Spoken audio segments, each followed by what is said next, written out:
পহেলা বৈশাখ, বাংলা নববর্ষের প্রথম দিন। বাঙালির জীবনে এই দিনটি শুধু একটি ক্যালেন্ডারের পরিবর্তন নয়, বরং একটি নতুন সূচনা, একটি সাংস্কৃতিক জাগরণ, একটি ঐতিহ্যের পুনর্জাগরণ। কিন্তু কখনো কি ভেবে দেখেছেন, এই পহেলা বৈশাখের ইতিহাস কোথা থেকে শুরু? কেন আমরা এই দিনটিকে এত গুরুত্ব দিই? আর কিভাবেই বা এটি হয়ে উঠল বাঙালির সর্বজনীন উৎসব?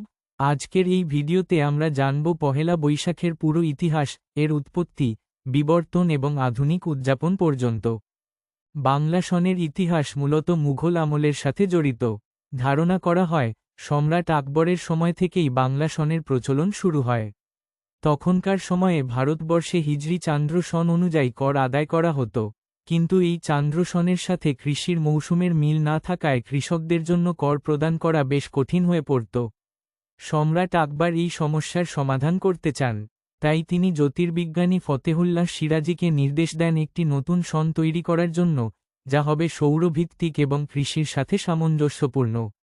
এইভাবে তৈরি হয় ফসলি সন, যা পরবর্তীতে বাংলা সন হিসেবে পরিচিতি পায়। এই বাংলা সনের প্রথম দিনই হল পহেলা বৈশাখ। প্রথম দিকে পহেলা বৈশাখ মূলত কৃষিভিত্তিক একটি উৎসব ছিল। কৃষকরা নতুন বছরের শুরুতে জমিদারদের খাজনা পরিশোধ করতেন। এই উপলক্ষে জমিদাররা প্রজাদের জন্য মিষ্টি ও বিভিন্ন খাবারের আয়োজন করতেন। একে বলা হতো হালখাতা। হালখাতা ছিল ব্যবসায়ীদের জন্য একটি গুরুত্বপূর্ণ অনুষ্ঠান। তারা পুরনো হিসাব বন্ধ করে নতুন খাতা খুলতেন। দোকানে ক্রেতাদের আমন্ত্রণ জানিয়ে মিষ্টিমুখ করানো হতো। এই ঐতিহ্য আজও বাংলাদেশের অনেক জায়গায় দেখা যায়। সময়ের সাথে সাথে পহেলা বৈশাখ একটি কৃষিভিত্তিক উৎসব থেকে সাংস্কৃতিক উৎসবে রূপান্তরিত হয়। বিশেষ করে 20তম শতাব্দীতে এটি বাঙালি জাতীয়তাবাদের প্রতীক হয়ে ওঠে। 1960-এর দশকে তৎকালীন পূর্ব পাকিস্তানে বাঙালির সংস্কৃতি দমন করার চেষ্টা চলছিল।